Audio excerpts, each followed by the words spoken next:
친구들 안녕하세요. 이은경 선생님입니다. 오늘은 이은경 선생님과 함께 문단을 나눠서 글을 쓰는 방법을 공부해 보도록 할 거예요. 여러분 문단이 무엇인지 아시나요? 4학년 때 배웠지만 기억나지 않는 친구들이 더 많겠죠? 그래서 오늘 문단에 대해서 다시 한번 간단히 설명해 드리도록 할게요. 5학년 국어교과서 98쪽에 나온 다보탑과 석가탑이라는 글을 한번 살펴보도록 하겠습니다. 지금 이 글은 몇 문단으로 이루어져 있을까요? 네, 맞아요. 총 4문단으로 이루어졌답니다.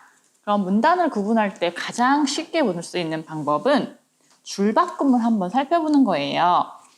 우리나라에는 화강암을 쪼아 만든 석탑이 많습니다. 그 가운데서 가장 유명한 탑은 다보탑과 석가탑입니다. 다보탑과 석가탑에는 공통점과 차이점이 있습니다 하고 줄이 바뀌고 새로운 문단이 시작되었어요. 그러면 여기까지를 한 문단이라고 생각할 수 있습니다.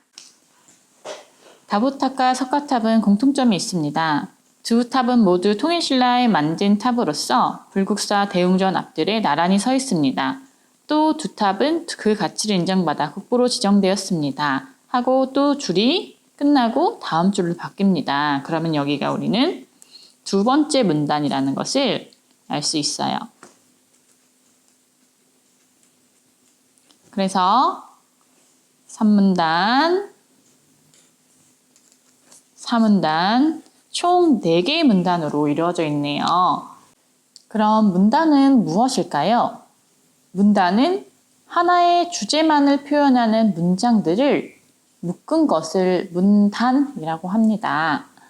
여기에서 두 탑의 모습은 매우 다릅니다 라는 하나의 문장이 있고요. 그거와 같은 주제인 다보탑은 장식이 많고 화려합니다. 다보탑에 관한 특징, 또 반면 석가탑은 단순하면서도 세련된 멋이 있습니다. 두 탑의 모습이 다르다는 것에 대한 뒷받침하는 문장들이 한 문단에 이렇게 모여 있습니다. 그래서 하나의 중심 생각을 가진 문장들의 모임을 문단이라고 합니다. 반드시 하나의 문단에는 하나의 중심 생각만 들어가야 합니다. 조금 어렵다고요? 괜찮습니다. 선생님이랑 오늘 문단을 나눠서 글 쓰는 방법을 한번 배워보면 그렇게 어렵지 않을 거예요. 자, 그럼 본격적으로 선생님과 함께 글을 써보겠습니다.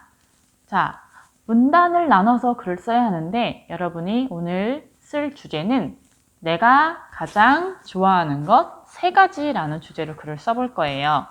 여러분 글을 쓰려고 하면 그냥 막 처음부터 쓰는 친구들이 있는데 오늘은 그러지 않고 한 단계만 더 거칠 겁니다. 자, 선생님이 하는 방법으로 하면 저절로 문단이 나누어지고 저절로 글이 길고 자세하게 쓸 수 있는 경험을 한번 하게 될 거예요. 먼저 1블럭 1블럭 국어 써주시고요. 주제는 내가 좋아하는 3가지.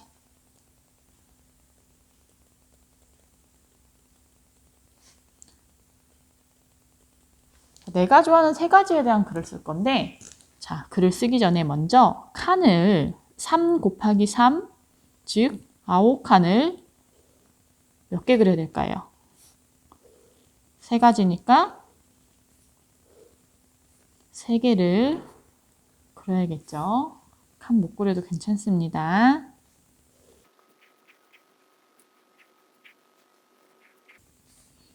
자, 이렇게 대충 9칸씩 3가지를 그립니다. 그리고 중심, 이 9칸의 중간에는 내가 좋아하는 3가지, 1가지, 2가지, 3가지를 생각해서 써볼 거예요. 자, 선생님은 사실 선생님 집에 있는 친구와 한번 글을 써봤는데 그 친구의 글을 한번 바탕으로 설명을 해드릴게요. 첫 번째는 보드게임을 좋아한다고 합니다. 두 번째는 피아노, 세 번째는 이불을 좋아한다고 하네요. 그러면 중간에 쓴 게 하나의 한 문단의 하나의 중심 생각이 될 거예요. 하나의 주제가 될 거예요. 자, 그러면 이 나머지 칸에는 이 보드게임이라고 쓴 것을 생각하면 떠오르는 내가 왜 좋아하는지, 보드게임을 떠올리면 어떤 경험들이 떠오르는지, 어떤 느낌이 드는지를 요 주변에 칸에다가 적어줍니다. 8칸이 너무 많으면 다 안 적어도 됩니다. 코로나가 떠오르고 가족끼리 보드게임을 하고 또 보드게임을 하면 꼭 이기고 싶은 마음이 든대요. 자, 이런 거를 쓰면 느낌을 쓸 때 잘 쓸 수 있겠죠. 그리고 주로 하는 보드게임은 루미큐브입니다. 그리고 루미큐브를 다 끝냈을 때 기뻤다고 해요. 자, 간단하게 이렇게 적어줘서 내가 피아노를 생각하면 떠오르는 것, 이불을 생각하면 떠오르는 걸 적어줄 거예요. 자, 어떻게 적었냐면 자, 이렇게 적었습니다. 자, 요것을 우리가 개요라고 얘기를 해요. 개요라고 얘기를 하는데 좀 어렵기 때문에 선생님은 이제부터 아홉칸 짜기라고 얘기를 할 거예요. 9칸을 그려서 내가 쓰고 싶은 내용을 미리 한번 단어로 써보는 거예요. 자, 그러면 일단 내가 좋아하는 것들이라고 글을 쓴 초등학교 지금 현재 죽백초등학교 다니는 4학년 학생이 쓴 글입니다. 글을 쓸 때 처음에 제목을 쓰시고요. 처음에 내가 좋아하는 거 3가지이기 때문에 처음 문단을 한번 써봅니다. 지금 이 친구는 4학년이기 때문에 한 문장으로 문단을 구성했는데 여러분 더 쓰셔도 돼요. 나는 보드게임, 피아노, 이불을 좋아한다. 지금 방금 보드게임, 피아노, 이불이라고 중심 생각에 이렇게 주제를 쓴 것을 처음에 설명을 해주었어요. 그러면 그 다음에 뭐가 나와야 될까요? 그렇죠. 보드게임에 관한 이야기가 나오겠죠. 이 한 문단에서는 보드게임에 관한 이야기만 나올 거예요.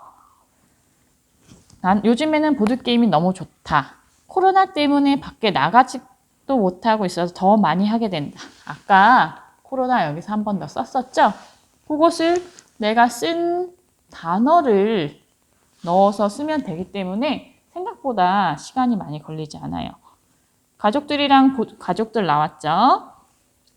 자, 코로나 나왔고 가족들이랑 보드게임 할 때는 이기고 싶은 마음 나왔습니다. 또 내가 제일 좋아하는 보드게임은 루미큐브다. 루미큐브는 끝날 때 너무 뿌듯하다라고 한 문단을 순식간에 완성했습니다. 여러분이 이렇게 칸에다가 미리 쓸 것을 단어만 써놔도 뭘 쓸지 고민하지 않아도 되기 때문에 오히려 글 쓰는 시간이 더 줄어들게 됩니다. 두 번째도 마찬가지 피아노를 썼어요. 피아노가 선생님 집에 있는 피아노가 좀 오래돼서 밑소리만 크게 들려요. 그거를 이렇게 썼어요. 소리가 좋고 피아노를 치면 힐링이 되고 요즘에 키스 더 레인이라는 곡을 치고 있고 아름답고 엄마에 대한 이야기도 쓴다고 하네요. 자, 그래서 나는 피아노를 7살 때부터 쳤다. 그래서 이제 피아노를 치면 힐링이 된다.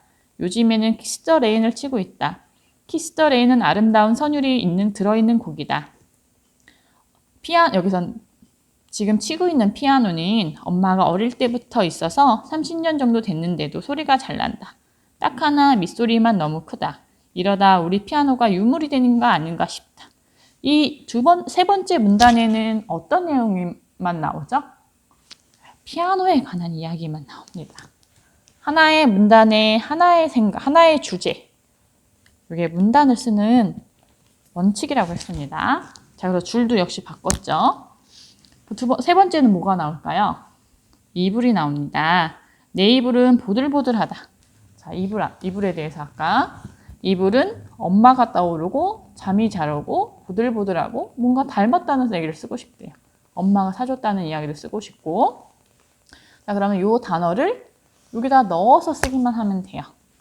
내 이불은 보들보들하다. 그래서 내가 보드리 이불이라고 부른다. 엄마가 사준 보드리 이불을 덮으면 잠이 잘 온다.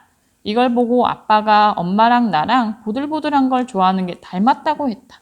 아까 닮음이라고 쓴 게 엄마도 보들보들한 걸 좋아하고 나도 보들보들한 걸 좋아해서 닮음이라는 내용을 썼대요.